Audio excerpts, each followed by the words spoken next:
datang kembali di channel YouTube saya. Perkenalkan, nama saya Dr. Stefani Paulus. Saya seorang bisnis online mentor dan seorang beauty and health consultant.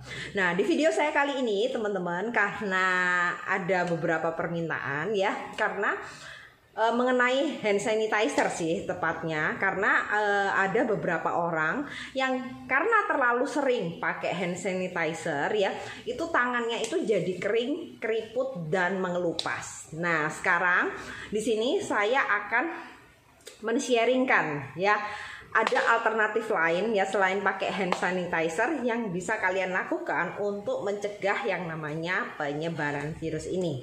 Nah, sekarang teman-teman kita perlu tahu ya, kalau hand sanitizer itu ya pasti komposisinya untuk yang saya gunakan sendiri ya teman-teman ya, itu ada kandungan yang aloe vera dan alkohol.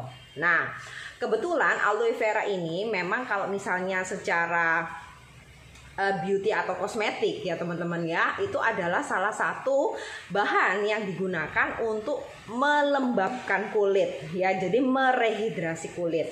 Nah, namun kalau alkohol ya teman-teman, itu bisa membuat kulit menjadi kering dan dehidrasi.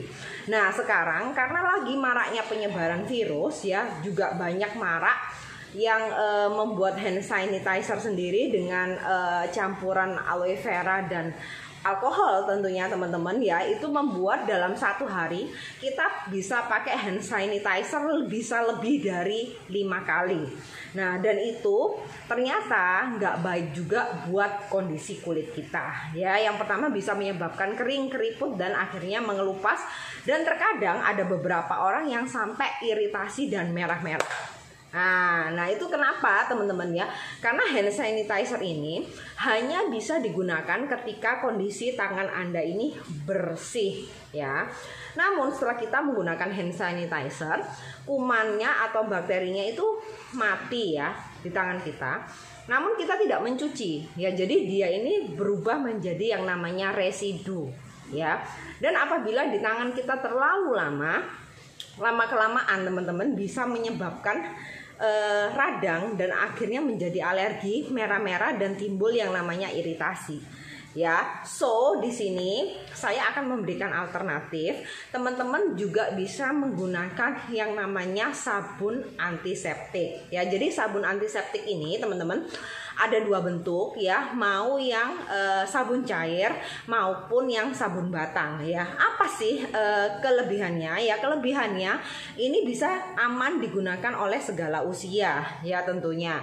Dan yang kedua, memang dia membersihkan itu lebih bersih teman-teman ya, karena dia itu bisa digunakan baik tangannya bersih maupun tangannya dalam keadaan kotor, belepotan, intinya gitu ya. Jadi bisa dua-duanya. Dan dia itu ketika membersihkan, dia menggelontor kuman, bakteri atau virus yang sudah menempel di tangan kita. Jadi tangan kita itu benar-benar lembab, intinya lembab dan bersih ya, jadi mengurangi yang namanya resistensi dari antiseptik, intinya tuh gitu ya teman-teman.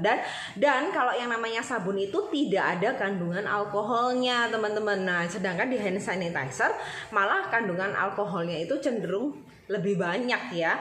Dan jangan lupa kandungan alkoholnya itu kalau misalnya sudah berubah kemasan, terkadang kadarnya itu sudah menurun ya teman-teman ya.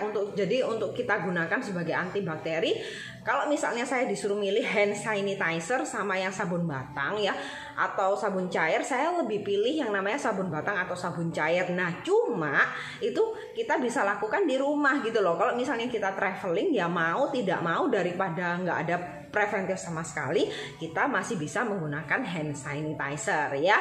Oke, sekian dulu video dari saya teman-teman. Semoga dengan adanya video ini teman-teman mengerti ya apa bedanya hand sanitizer dan apa kelebihan dan kekurangan dari sabun batang maupun sabun cair yang mengandung antiseptik ya. Oke, sekian dulu video dari saya teman-teman. Jangan lupa untuk subscribe, like dan komen video YouTube saya, dan sampai jumpa di video saya selanjutnya.